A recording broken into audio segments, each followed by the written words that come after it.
About Alabama, I'll go into two big sports stories that are going to have a paradigm shift and a just a we're going to have a different feel next year in both college and pro football.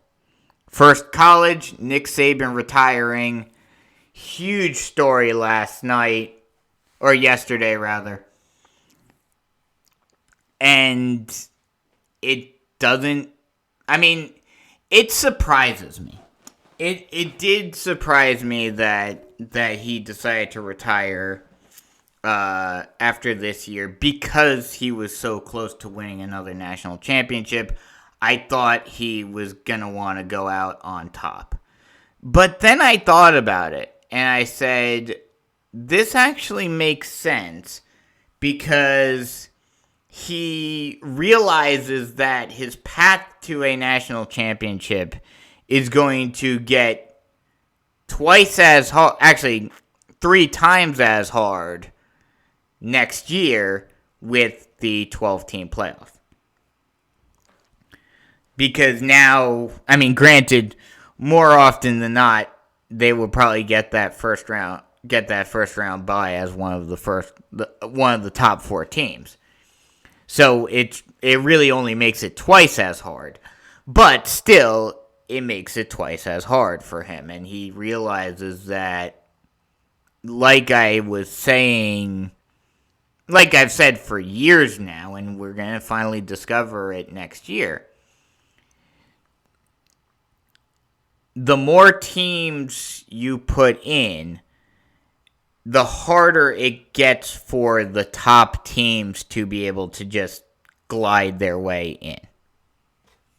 Even if you're undefeated, you're the number 1 team in the nation at the end of the season, you still have to win 3 games instead of just 2 now. So the path is harder. So he was probably thinking, okay, and I don't know what Alabama is going to look like next year.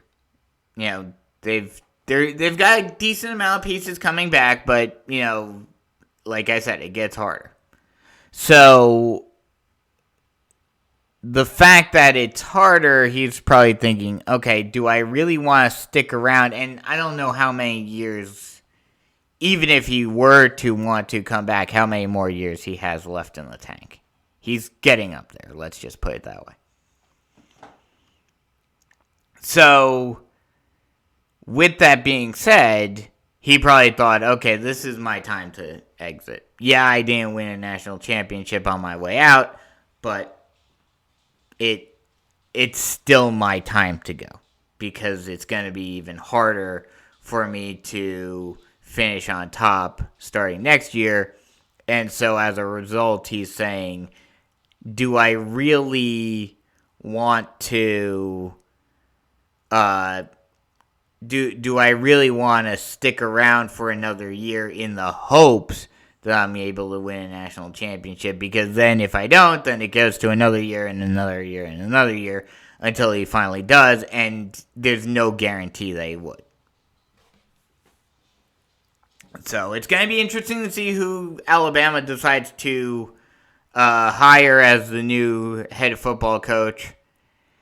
And it's also going to be interesting to see, Alabama had their issues when Bear Bryant left, and now it's going to be interesting to see if the Crimson Tide can keep their winning ways up, or if they start to go back into a slump and start becoming more of that mid-level SEC team that they used to be back in the 90s.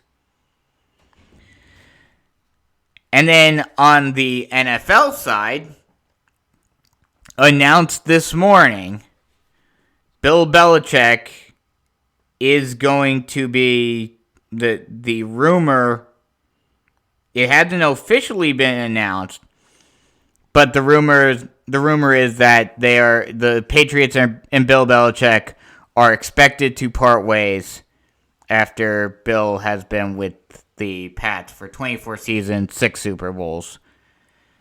And the big question now is